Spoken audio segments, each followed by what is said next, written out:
Hello, my friend, Roland here. Welcome to another episode of the Remember Who You Are show. This episode is part of a continuation of our mini-series in which we are discussing Dr. David Hawkins' Power versus Force. With me is a guest you are very well familiar with, here to continue this conversation, and you get to meet them right after this. The prime directive for every human is to know thyself, which is not a discovery, it's a remembering. And that's the goal for this show, to help you remember who you are. I am your host, Roland Achenjang. Indeed, I am Roland, and with me today is my friend, my mentor. He goes by the Energy Doctor, host of The Quantum Effect on Gaia, and we are talking about Dr. David Hawkins' Power versus Force, Randy Veitenheimer. Randy, welcome. How are you? I'm great. Good to see you again. Likewise, and I just want to apologize for all the technical difficulties we've been going through over the last almost 40 minutes. Yeah. But it's got me thinking how, with the changes that are going on, throughout the world, like the way they affect us every now and then, I wanted to say we were forced to try a new way of recording, but I thought we're talking about power versus force, and I decided to go with the words empowered, right? We were empowered to try a new recording style that didn't work. Yeah, one of the things that when a person gets mad or frustrated, that was in them. It's like nothing outside of you make you angry or frustrated. What happens is they provide an opening, a trigger. And so whatever that is, I always say, if somebody makes you angry, you go, "Meow," and then you go, "Thank you." and the thank you is there to recognize that they have given you an opportunity to get rid of that which is within you. And in turn, that which is harmful, not only to you, but it's harmful to anybody you're mad at. So we say thank you and bless you because we want to apologize to anybody we're mad at, right? Yeah. And are frustrated with or whatever. And so all they've done is give you an opportunity to drain that out of you. And so if the negative emotions are drained out of you, then you're going to be healthier, is what I'm going to say. Yeah. So. I know in previous conversations we talked about the and then tapping on your chest to feel empowered. So another little tip there. I like those. Randy, let's keep going. I mean, we have basically 3 big levels left. This is really fascinating because most people aren't going to experience these states. I think one of the best way to have an awakening or really remember who you are is to die, right? Because yeah. So, but we have joy left, we have peace left, and we have enlightenment at 700. And then I don't even know if we're gonna talk about 1,000 because I don't know what we'll say there, but we ended the last conversation at unconditional love, and so we'll pick up at 540 with joy. Okay. This is what we're talking about. It's just so everybody knows, right?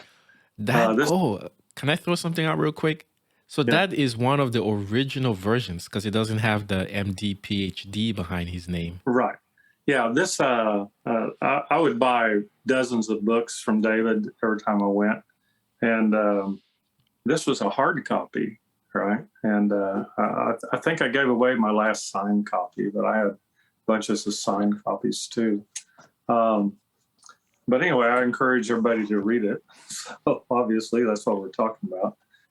On October 23rd is a new date. I'm going to be doing a lecture in Sedona, Arizona at the Creative Life Center at 1 p.m. on Sunday, the 23rd. And the title of the talk is Power versus Force Revisited. And that afternoon, we're going to talk about how we got here and what the effects of the book are and what they can do to help you. So anybody who wants to come, certainly would welcome them.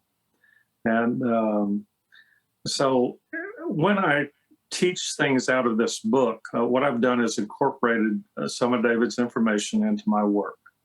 And energy medicine or medical Qigong therapy is more or less rearranging the electromagnetic field or energy field of a human.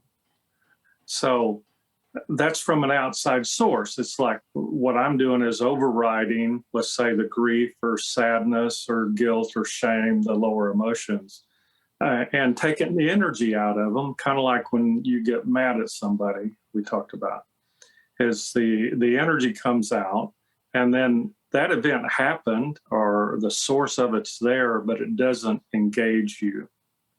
And that's important.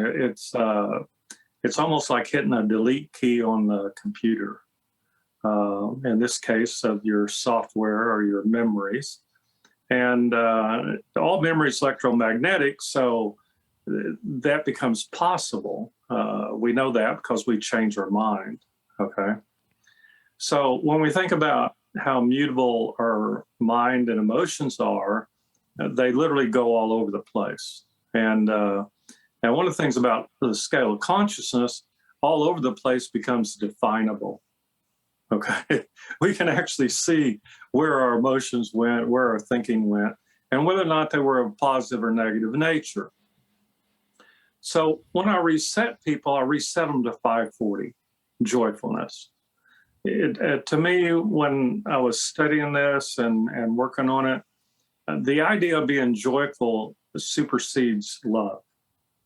It's a radiance, and I teach exercises for that and stuff, but the idea is that a radiant person is joyful, or a joyful person's radiant. They glow. That's the language.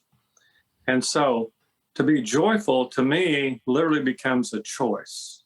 And that's what I try to instill in all my students and clients, is that joyfulness is where we start. So every morning, rather than starting any other emotion, there's this joyfulness to be alive, to be happy, or whatever you want to call that. And then to step out into the world and what I call take your punches. So, because it seems the world doesn't like joyful people. It's like, what's wrong with you? Don't you know the world's ending? Well, the world ends every day, right? Absolutely. Yeah. So I tell people, start, just pick it, just choose. I'm going to be joyful today. And then as you start to engage, of course, now you get to riff through all the emotions, kind of like a song or a musical interlude that goes on during the day. And then around 5 or 6 o'clock, whenever you can get home or whatever time schedule you're on, it's like you take a deep breath, you let go, and then go back to joyfulness. I'm happy to be home. I'm happy to play with the kids. I'm happy to do this or not do that. It's whichever way you have to go. Either to do something or not do something becomes a source of joyfulness. So joyfulness becomes a state that we actively try to engage in. Yeah. And if you do that, then your production of cortisol and stress hormones drops to zero. So that's called relief. We went through some REs the other day, and if you can relieve yourself of the imagination or the memory or the energy coming at you from other people or places or things, then you're going to be a more relaxed human. You're going to be a happier human. You're going to be more successful in the meaning that being yourself. Remember who you are. So that's 540. It's what I encourage and everybody to start with, and literally till that becomes your state of mind. Now, that doesn't mean you're going to stay there. So during the day, things happen and you go up and down in consciousness and emotions. But if you can learn to reset yourself to that level of consciousness, then you're just going to be a healthier, happier person. So, yeah. Hey, Randy, let me ask you this. If somebody is really at a level that's below 200, can you reset them to 540? Will they be able to perceive what that even feels like, looks yeah, like? yes, but it doesn't mean it stays there. Yes. Okay. And then one of the other keys I came up with, anybody that's miserable is happy being miserable. That hard to get us banned off a bunch of stuff. I know. Angry is happy being angry. Anybody that's sad is happy being sad. And it was one of the great things that David taught. He would say, for the love of blank is greater than the love of blank. All right. So if we look at that, the idea that, like, I'm angry, let's say, for the love of being angry is greater than the love of not being angry. The love of being sad. In other words, you're getting energy, you're getting some sort of positionality, we call it in quantum physics. And all the negative emotions become hierarchical dominance. In other words, they're trying to control not just you, but you and your environment and people around you, things like that. Yeah. So another thing to think about would be if you ask yourself, let's say you're somebody who gets angry very often. If you ask yourself, do I like getting angry? If the answer is no, then maybe you should stop. You know what I mean? Yeah, exactly. Yeah. It's that's another one I get in trouble for is people call and say, well, I have this problem, this problem, this problem. And I go, how's that working for you? Yeah. And they go, well, bad. And I go, no, it's working great. Otherwise you would quit. You would quit it. Boy, they don't like that. Yeah. And the reason is you're getting some sort of energy or exchange out of that. And then the what I call the underlying truth of it is that you have a problem that you want addressed. All right. If I'm mad, sad, angry, guilt, shame, it all comes from memory. It comes from some experience that you haven't gotten rid of.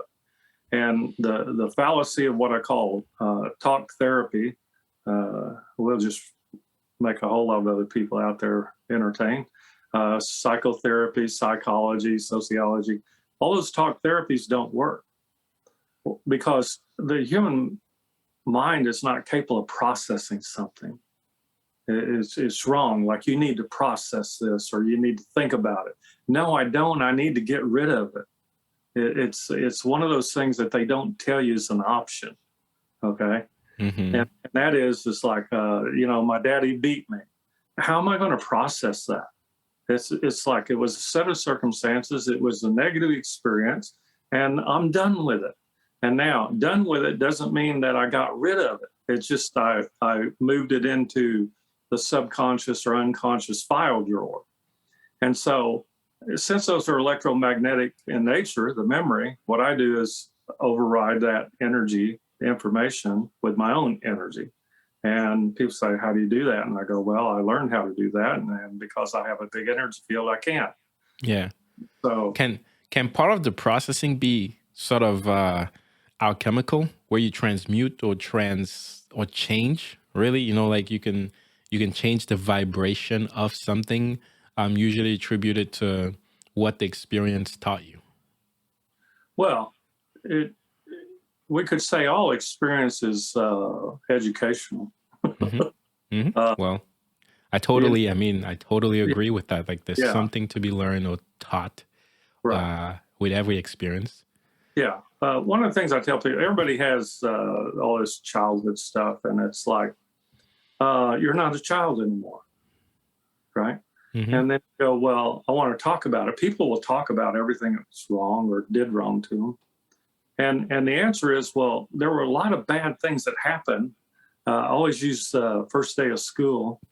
You were dressed funny, dropped off with a new peer group, new authority figures. So you were abandoned at the door. You don't know if your parents are going to come get you. You have to sit straight for 8 hours straight. You can't do this or that or the other. And it's like, it's a traumatic experience. But I think I've had one person come to me and go, I was in first grade. It's like, And I'm like, I know, I was there. I went through. Yeah. But the problem is the information density, the emotional density of that experience is such that eventually it loses its charge. So we think about everything that happens in life, we either lose the charge that's developed or we transfer it. Remember, anger, guilt, shame, we want to transfer it to somebody else. So that's that transformational physics I talk about and what you're talking about. We don't really transform a memory. It's more like we negate it and toss it out the door. Well, that's a function of the human mind. We get rid of 99% of our information every day. It's kind of like the subconscious and unconscious resets, and that's the language. And we wake up and it's a new day. And the worst thing we can do is carry over a negative emotion from one day to the next. Right? So when you talk about the mind not being able to process things, Right. you're differentiating the mind from what we would maybe refer to as the subconscious, in that the mind can forget and toss something out, but in a sense, you never forget. Right. Like well, the answer is yes, you do. Well, it registers in the information field. You have a big information field, multi-layered. I won't get into all that, but you store that information, and it's stored more or less forever. And like I can interrogate your information field and find out answers to things even you may not remember. Right? Mm-hmm. Like well, they don't have enough charge to them to bring to the surface. All right, kind of like a search engine. Mm-hmm. Mm-hmm. So I'm the search engine. I can go in there and find out what happened, when, where, whatever. Literally, sometimes nail it down to the minute. And it's just a skill set. It's some people can learn, and I call that interrogating the information field. Not only that, you can interrogate the information field for anybody or anything, because all the information's out there. It's already there. It's just that if you're not connected to it anymore, right, then it doesn't make any difference to you. And the biggest thing it doesn't trigger the pineal gland or the thyroid or anything else to produce all these hormones or glandular secretions or whatever neurochemistry. So when you go into joyfulness, you basically have abandoned the need, want, desire to produce the neurochemistry associated with the lower emotions, the negative emotions, the under 200. Okay. Is this different? Okay. So when I hear this, I'm thinking of if you're dealing with something painful, forget about it. Is this different, or like ignore it? No. Don't forget about it. Get rid of it. I give an example. The reason I say you can't process it, you can't process it. What are you going to do with the fact that somebody hit you or was mean to you or robbed you, or just pick a negative experience, right? If you don't have much TV or the news. And so there are many, sorry, right? right? Many things you could do, right? You could feel guilty. You could say this happened to me because of karma. You could try to put yourself in the other person's shoes to, learn why they did it. Like you could go through all of these and then ultimately you could ask yourself what it taught you. Maybe it forces you to get, not forces, empowers. Let's use power versus force. It empowers you to get maybe a self-defense class. Like something is being taught there. Okay. But what you're doing is using the ego, the emotions, and the intellect to process something that's in the past. Why are you doing that? And you go, well, it bothers me. And then here we go with what Dr. Hawkins said. So what, then what, now what? Right? And the reason being, you're not 12 years old anymore. You're not 5 years old anymore. But when I asked people, like a lady yesterday, I said, say I'm not 5 years old. Well, and she goes, I'm not, and it's not true. In other words, she's not stating a truth because some portion of her consciousness is still in the past. So I reset a person to be 100% themselves. That means we have no drain on our consciousness or energy field based on previous activity. That's the way we'll look at it. So it's just saying all these experiences have led you to who you are right now. And this is where you should be operating from. Right. And if you say, remember who you are, well, remember who you are before all this stuff went on. Right. And so in that way, we say it's the idea of perfection. In quantum physics, and also Dr. Hawkins talked about, the world goes from perfection to perfection. And it's called quantum collapse. And if I collapse into this state of consciousness, then I really don't need to try to exactly process what happens in life. I need to be aware of it. That's what I teach. First martial arts awareness. And then I need to see if there's something I need to do, if I need to learn anything, or did I learn anything? And then, like say, is that sufficient motivation then to alter what I'm doing or how I'm doing, to adapt or adopt, right? And then ultimately, if the answer is 0-0, then you're good. It's like 5 years old. It's kind of like, tell me about last Thursday 7 weeks ago, and you're like, I don't remember. Why? Because it wasn't important. Okay, it wasn't emotionally charged. It doesn't. Now watch. It's not important now. It was important at the time. So we don't negate that everybody went through bad things. Everybody, every human. It's just that we negate the energy charge behind it. And here's the key. My yoga teacher said, thinking won't give it. Okay. In other words, you can't think about something in such a way that it will alter it. Okay. So this gets into how you learn to be interactive and develop, we would say intellectually or mentally, right? Is thinking won't give it. You can think about a problem for the rest of your life. It's not going to change, right? It'll still be there, right? Right. I think, so I feel that the last piece of information you shared, which was, okay, you can think about, you can learn from it, you can say, what can I take from it? And then kind of reset yourself from there. Like, okay, this happened. This is how it transpired. This is what it's resulted. Resetting yourself from there, that whole process right before you reset, to me is the processing piece.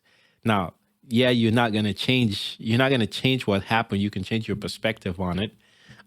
But from there, if you come now to, I am this person because of all of this that has happened, you can then now not dwell in the past per se, like you're discussing. You can now dwell from the knowledge of everything that has happened.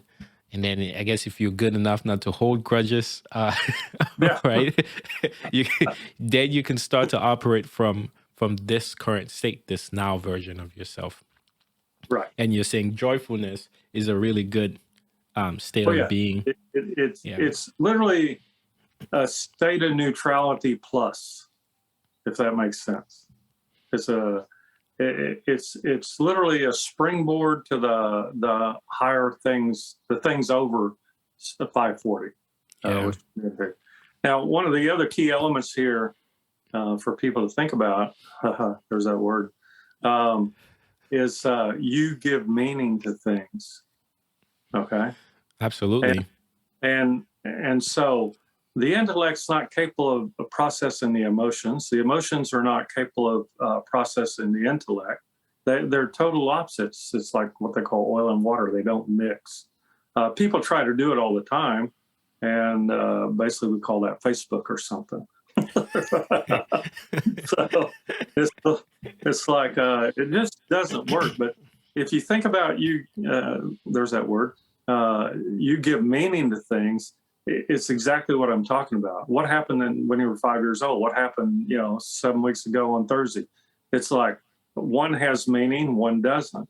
But which is more important? The answer is neither of them is important, because today is today, and 540 is 540. And if you can get out of all that, then you can be happy. So there's the source of happiness is you. Absolutely. Right. Now, Before we move on to 600, there are just two statements I want to throw with 540 and joy. One of the statements Dr. Hawkins has in his book that I found fascinating was the idea that people operating from this state of being can be summarized as thinking, the more I love, the more I can love, which kind of a build on unconditional love, right? Where if your acceptance of the now, knowing that like stuff's gonna hit the fan, stuff always hits the fan, but there's beauty in all of it. And if you can show that love there, then it makes it easier, regardless of what you're experiencing, to add another level of love onto that. Yes. One of the things when I first teach like 540, I call it a rebound state. There's that re word again. It's like a rebound state, meaning I've been down in those negative emotions, or I've been in love, but I'm going to go out of it and go to joyfulness. And love, we say, may radiate, may not. It's something that should come out of you, but joyfulness radiates. So in yoga, we call it the radiant body. And it's something we see in 2-year-olds. It's something we see in women that are joyfully pregnant. They have this radiance about them. And historically, like in paintings, I paint, it's that halo, that light body that shows around them. And like I said, young children have it. People that have gotten to some degree of consciousness have it. And everybody can radiate joyfulness. You don't need to become a saint or anything. If anything, when Hawkins talked about the 600 and over, that's a sort of a level of sainthood. But nobody needs to tell you you're a saint. If you sit there and have that radiant glow about you, people automatically know it. And they will want to ask you questions and stuff. So, right? They'll want to be around you. So, yeah, I was going to say that they're going to want to be around you. And, that speaks to the second statement I was going to say about this level of consciousness.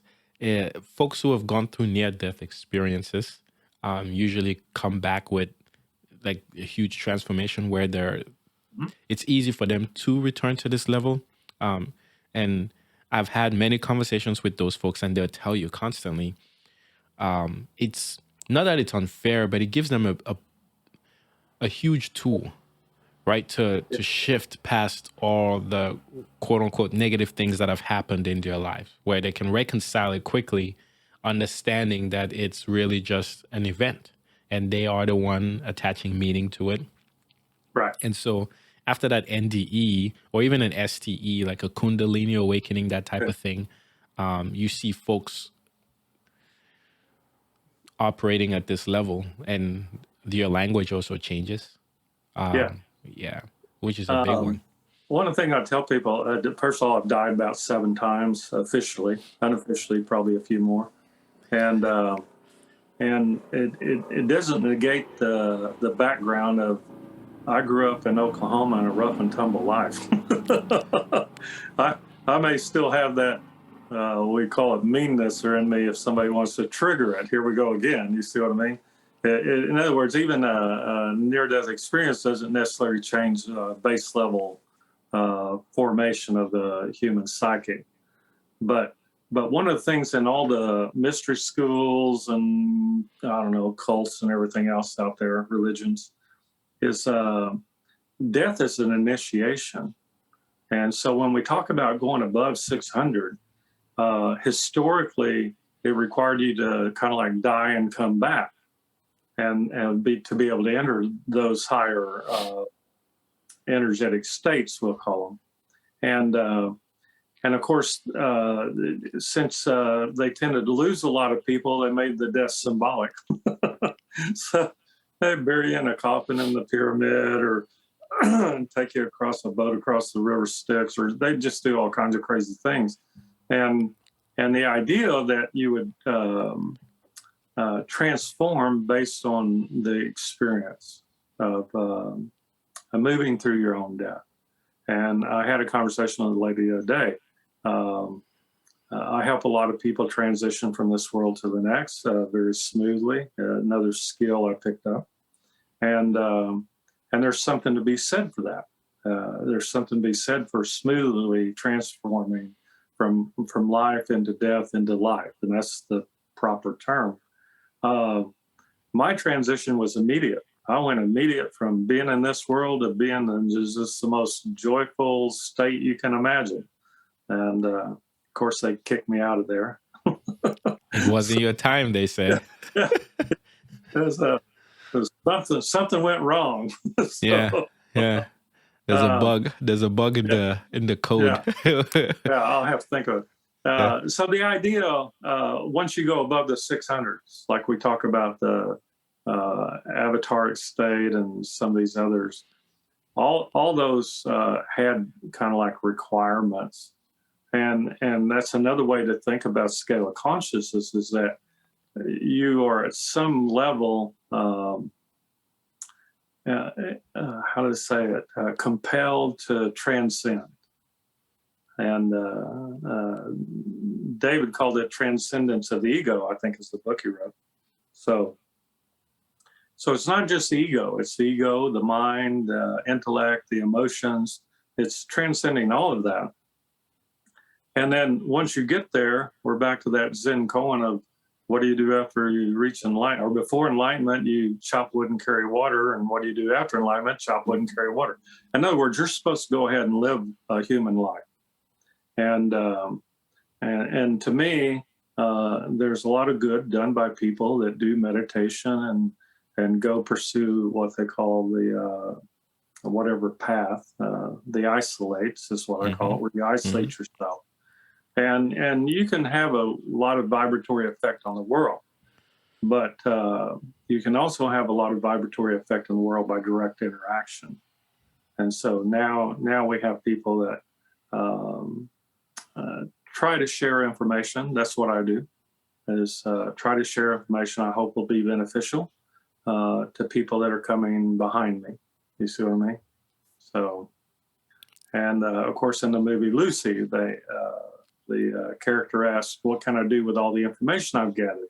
Well, the same thing in meditation, or the same thing in revelations that occur to a human, is your purpose is to share them so other can benefit. And that's exactly what I'm trying to do, is share what I've learned and like what you've learned, and try to put it out there in a way that help people transition along. It's just that, to me, jump starting to 540 gives you a lot of room to explore yourself and really what goes on in life. So, yeah. Look at that, Randy. I mean, it's not quite an hour, but we just took this whole time talking about joy, and I think it's great. I think we make this episode about joy. Yeah, and I mean, the last pieces of information that you shared that I think are super valuable. Again, when you think about you attaching meaning to what you experience, whether you renounce your earthly sort of life and go through that isolated spiritual path, there is still an effect you're having on the all, or whether you go through that path, kind of like the hero's journey, where you sort of grab the elixir and then you come back home right after you've left, you've gone through the journey, you've transformed. You come back home and you kind of give that elixir to everybody to say, this is what I've learned. And it's also, if you reflect on it, it's a huge learning opportunity for you too, because when people hear what you learned, they're going to challenge it, or they're going to tell you how their own experiences were maybe different. And that helps you maybe, assimilate the experience that you went through a little bit better if you can describe it, which was a huge challenge for me immediately following my awakening. And even today, if I read my book, I feel like, I could write a better one, just because of how much I've talked with folks like you and assimilated a lot of what happened. But before we end, we want to highlight October 23rd, right? In Arizona. That's where you're going to be talking about Power versus Force Revisited. And then for anyone who's watching, as always, we appreciate it. Like and subscribe, share the information. Any last words, Mr. Randy? No, well, yes, I appreciate doing this series. it's a lot of information that I tend to piecemeal out. And so the idea of being able to present kind of like the whole map of consciousness is to be able to give people an overview of actually how you interact with it, actually what's going on. Because you're interacting with it, you're just not doing it consciously. And then we say, if you can move out of the emotional interactions with the world into the intellectual, well, that's a jump. Yeah, so one of the things in life, we go through processing everything emotionally, to including some people, the intellect. And then I call it, if we're lucky or if we put out some effort, to go into a state of knowingness. Knowingness occurs after 500. And knowingness supersedes the intellect and the emotions. If I say I love you and do it from a state of knowingness, then somebody will go, yeah, I know you do. They don't believe you, which is under 200. They don't think you do, which is 200 to 500. But there's a state of being that is recognition, intuitiveness, or knowingness. And knowingness is one of the smoothest ways to go through life. Okay. And so, of course, we try to pursue that and or accept it, whichever's easiest. Acceptance is easier. So, Yeah. Oh, I love acceptance. And Randy, can I share something about knowingness? This is some commentary that I have in my book where I discuss trying to reconcile an unconditionally loving being with our idea of conditional love and how it makes it very difficult to do both. But if you think about, let's use logic, let's use reason here.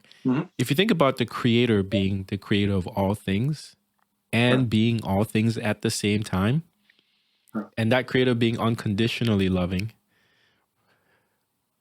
along the same lines of what you just said, you already do love everyone and everything unconditionally because it is you and there's nothing else, right? And so you just do not remember. And so from that perspective of knowing, if I say I love you, you say yes, you do, because you're really loving yourself. So you do get it. And when you said that, that's what came to me. And I go, oh, well, yeah, of course you do, you know. Anyway, I wanted to share that. I thought it was one of the things that love is one of the most maligned words in the human language, I think. If I'm in a state of loving, if I say I love you, I'm being in a state of lovingness, or I'm trying to convince myself I'm in a state of lovingness, which leads to a lot of problems. But a child that says it is having the experience of being loving. Okay. An adult has some intellect involved. We call that conditional. All right. So if I say I love you, I'm want to think I am in a state of being loving at that point. And one of the things I tell people is, the amount of love you have for yourself is the amount you can share. And so if you're not aware of your conscious, subconscious, unconscious states, and that's part of why we clear out all the negatives. We don't get rid of them. We just take the charge out of them, right? That memory may or may not become important in life, but we just don't need it interfering with day-to-day activity. But if I am truly loving of myself, then that's going to radiate from me. And if I express it towards you and you accept it, then you're going to have that experience of lovingness that maybe you don't have or is in excess of what you're used to, right? Mm-hmm. So extreme lovingness and compassion come out of these higher states. It doesn't mean it doesn't mean that you identify with the other person's problems, right? Instead, it's kind of like I identify that they're having a problem, just as I identify that I am being in a loving state. Mm-hmm. And from that, you can come up with whether or not that's sufficient to express towards a person, right? Yeah. Right. Yeah. So, No, I appreciate it, Randy, and I think we should stop with oh just yeah, joy. yeah, Yeah, with this yeah. episode, this is good enough, and we've covered a lot actually. If you're listening, and it's worth reminding folks about October again. Mm-hmm. October 23rd at Sedona Creative Sedona. Life, 1 o'clock, One. Sunday afternoon. Power versus Force Revisited. And I appreciate these conversations because they can give people a lot of insight. And if they read the book, then, oh, excuse me. And if they read the book, then show up and be entertained. At least I hope it's entertaining. So, yeah. Okay. How long is the event going to be? Do you know? Oh, it's about probably an hour and a half lecture or talk.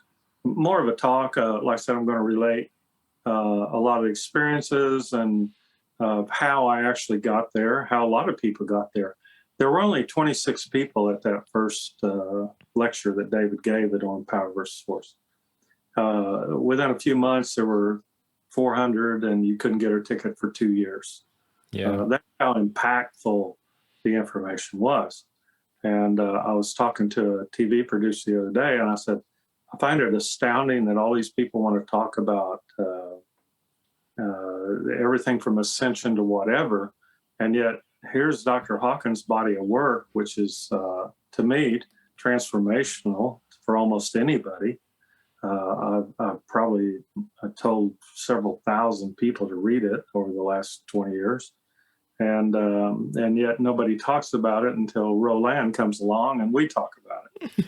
So I think there's a need for people to know that they can get a grip on reality, is what I call it, and are on themselves, and basically have a better life, whatever that means. So. No, he's a fascinating fella. So I've been watching some of his lectures because you can find or get those on like a DVD or something. Right. And he was just a simple. He's not very tall, right? And I was just looking at him, and he just looked like he wasn't very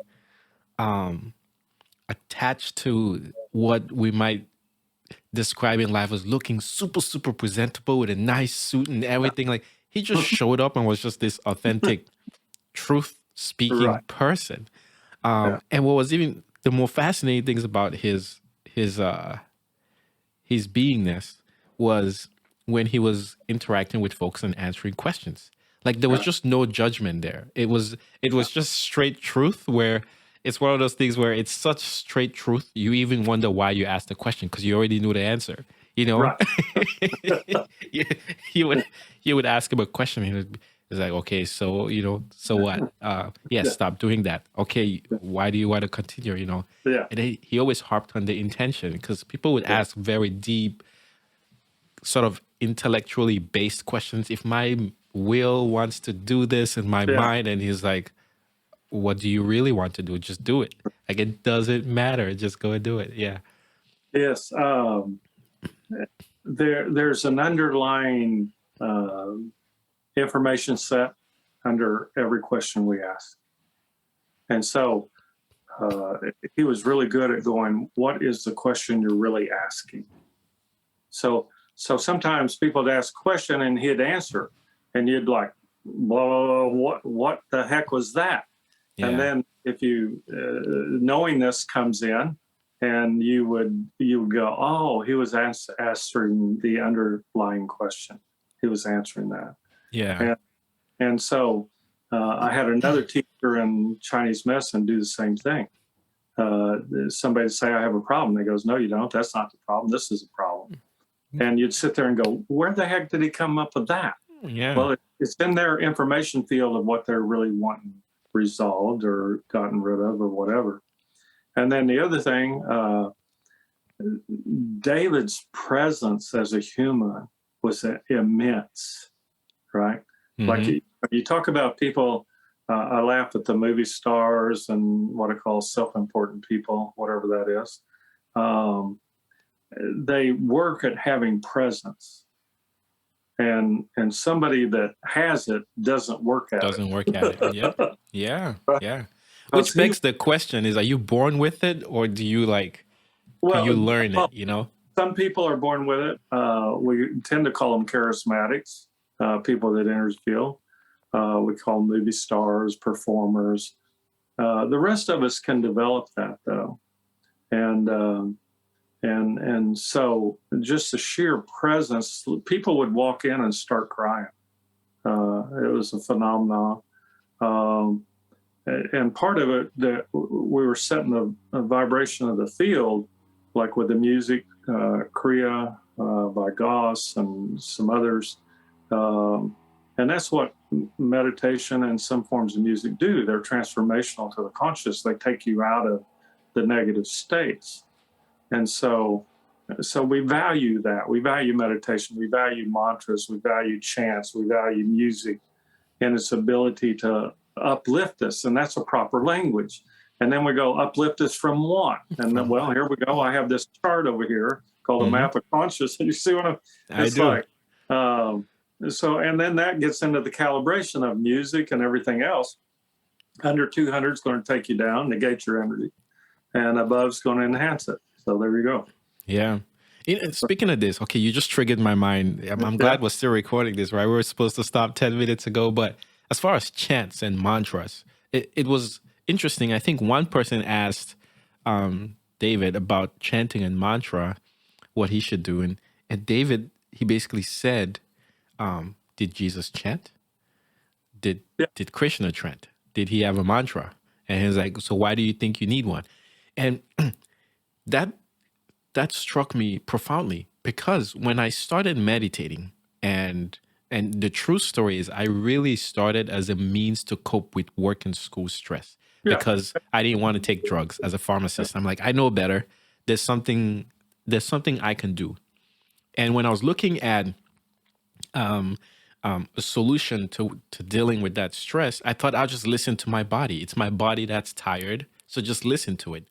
That was like an initial sort of naive reason. And so I laid in my bed, I'm listening to my body, and then all these weird things are happening, and I'm healing and stuff. And then now it turned into a really deep spiritual practice, which is what I'm kind of involved in now in the realm of meditating, particularly so after the awakening thing.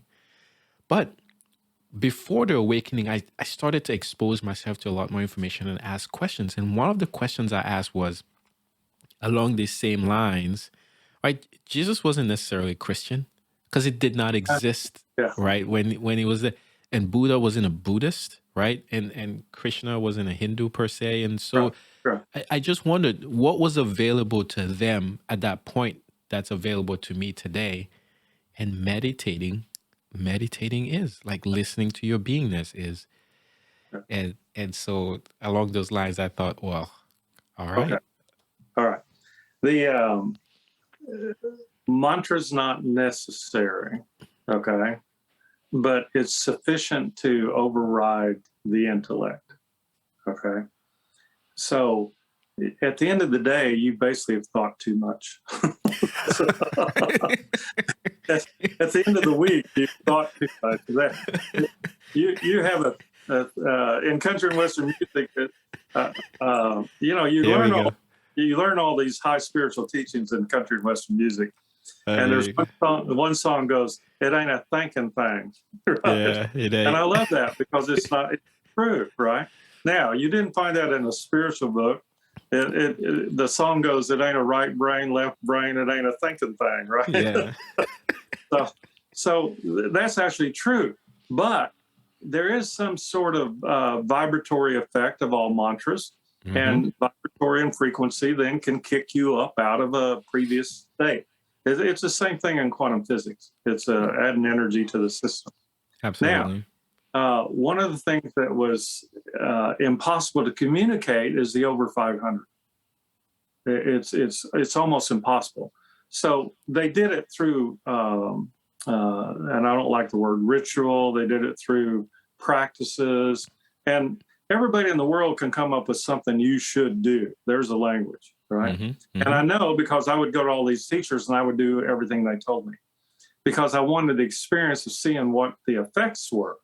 And but one of the things about early Christianity, I had a teacher, and he said, people don't understand how early Christianity was transferred and why it was so popular. And the answer was that they would teach a meditation, a mantra, and the mantra was Alleluia. And so when you look at the popularized versions like Leonard Cohen's stuff, they do have a certain transformative effect, but in my opinion, they're not said properly or chanted properly. I taught it 25 years ago as a Christ consciousness course. And so Christ conscious, Buddha conscious, the idea was getting to some similar state as they were in. And Alleluia done as a proper meditation, and there's a mudra for it, and there's a, but probably a yoga pose for it too. Yeah. And so in Palm Beach last month, I taught a group of women, and I said, I've never had anybody do this for more than 3 minutes. So we'll give it a whirl. Be careful. Yeah. Be careful, Randy. Your immune systems may not be ready. A minute and a half, and you can't do it anymore. You literally cannot say the words anymore. And the reason is you're in such a state of well-being and bliss, okay? So all the drugs, all the alcohol, all the psychedelics cannot get you there to what like Alleluia done as a proper meditation can do. Yeah. And when my teacher did it, I just happened to be sitting next to him, and he was explaining it to me, and I was shocked at the profound effect that just doing that meditation for like a couple of minutes can do to a person. And what it does, it takes them out of their suffering. So, Randy, I'm going to push the envelope, man. 30 minutes. I'm going to be chanting that now. Yeah. Well, my original plan, I was going to hire like famous singers, and I thought, wow, if I could get Sly from Sly and the Family Stone and all these different people, if I could get about 10 of them and put them into a recording studio and hit go with Hallelujah done properly. And every time I've tried to teach it, I had 50 people in a class. It's like after a minute, it's over. They don't want to do nothing. They don't want to say nothing. They're just in a state of, like I said, relief from suffering is the best language. They're in a state of bliss. And so these are the kind of techniques that have been lost, right? Yeah. Man, we could get into all kinds of conspiracies at this point, but I think it kind of, I get excited because when you say these things, I'm like, that's a whole other conversation we could have. All right. So anyway, joy, we've talked about. Let's stay on track. Okay. Get back on topic. Yeah. We got 2 more. And until next time, Randy, I as always, I appreciate your humor. I appreciate your knowledge and your time and patience. And thank you. Well, I certainly appreciate being able to put this information out because it's like I've always wanted to talk about it, and it just seems like the information would be helpful, and so I'm happy to share it, and I'm happy that you're willing to ask and do these videos. So thank you. All right. Hey, you're welcome. You're being thankful. Yeah. and I'm being welcoming to your thankfulness. So. Guys, as always, like, share, subscribe if you're enjoying these conversations, leave comments, and we will address them in future topics. And meditate to remember who you are. Thank you, Randy. Thank you. Thank you, Roland.